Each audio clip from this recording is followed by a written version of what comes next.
There she is. The almost birthday girl. I cannot stop thinking about this movie. What do I do? And it just keeps getting better somehow. Is there something wrong with me? How on earth does a movie elicit so much dread without ever really being showy at all? It's in the corners of rooms. It's in the cold breath of the air. It's the absence of nurture, but rather pure neglect. It's predestination, premeditated hysteria. It's God versus the devil himself. Psychological, brain-infecting, unhinged warfare masked in subtlety. But what exactly makes Longlegs so disturbing? In an era where horror films often rely on jump scares and excessive gore, Osgood Perkins Longlegs stands as a masterclass in psychological terror. The film doesn't just frighten, it disturbs on a fundamental level, crawling under your skin and staying there long after the credits roll. But what makes this seemingly straightforward serial killer thriller so uniquely unsettling? The answer lies in a carefully orchestrated symphony of dread that operates on multiple psychological levels. Longlegs excels at creating what feels like a distorted mirror of our world. The film is set in the 1990s, but not the nostalgic, romanticized version we're used to seeing. Instead, Perkins presents a Pacific Northwest that feels simultaneously familiar and wrong, like a photograph that's been slightly overexposed, revealing disturbing details in the shadows. The cinematography reinforces this unsettling reality through its use of oppressive framing and unnatural color palettes. Every shot feels slightly off-kilter, as if the camera itself is infected by the malevolence at the story's heart.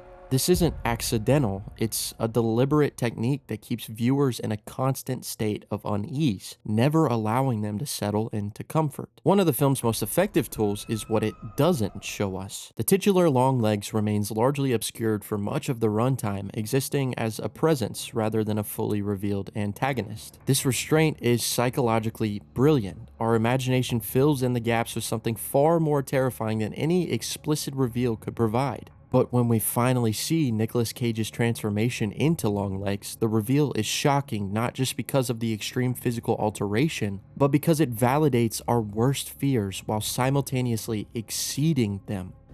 Daddy! Mommy! Make me! And save me from the hell of living!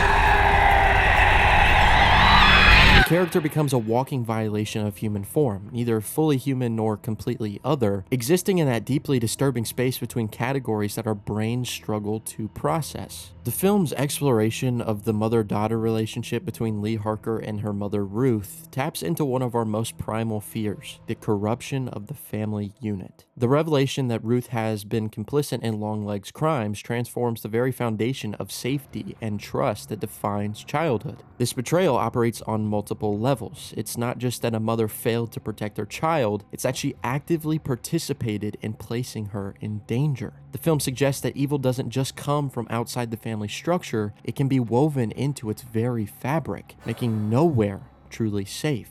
Perkins weaponizes Christian iconography throughout the film, turning symbols of salvation into harbingers of damnation. Crosses become ominous rather than comforting, prayers feel like incantations, and religious devotion transforms into something obsessive and dangerous. This corruption of religious symbols is particularly effective because it subverts expectations built into our cultural consciousness. The film suggests that faith itself can be perverted, that the very systems meant to protect us from evil can become conduits for it. Perhaps most disturbing is how the film presents evil as systematic and mechanical rather than passionate or chaotic. Longlegs operates with a methodical precision that makes his crimes feel inevitable rather than random. The elaborate dolls, the careful selection of families, the ritualistic nature of the murders, all of this creates a sense that evil has its own internal logic and purpose. This systematic approach to horror is psychologically unsettling because it suggests that evil isn't an aberration or mistake, but a deliberate force with its own agenda. The crimes aren't crimes of passion or madness. They're parts of a larger, incomprehensible design.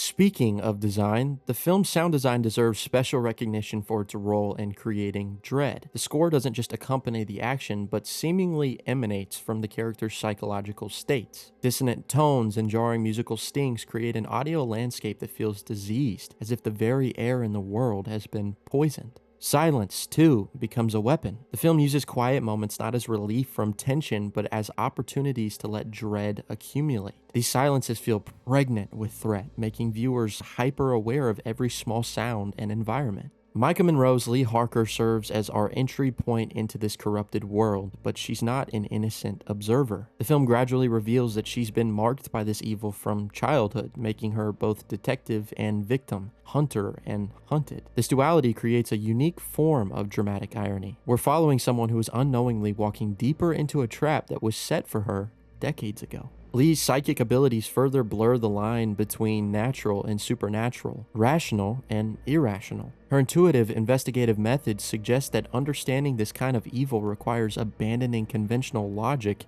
and embracing something more primal. The film's nonlinear narrative structure contributes to its disturbing effect by creating a sense of temporal displacement. Past and present bleed into each other, suggesting that trauma exists outside normal time constraints. The revelation that Lee's childhood encounter with Longlegs was orchestrated creates a horrible sense of predestination, that everything that follows was always going to happen. This temporal confusion mirrors the psychological experience of trauma, where past events continue to intrude on present reality, making healing and escape feel impossible. Longlegs is particularly effective at showing how evil spreads through contamination rather than direct action. The families targeted aren't chosen for any particular sin or transgression, they're simply vessels for corruption. Children, symbols of innocence and potential, become the primary victims, suggesting that evil specifically targets what is pure and uncorrupted. The dolls that serve as conduits for this corruption are especially disturbing because they pervert objects designed to comfort children,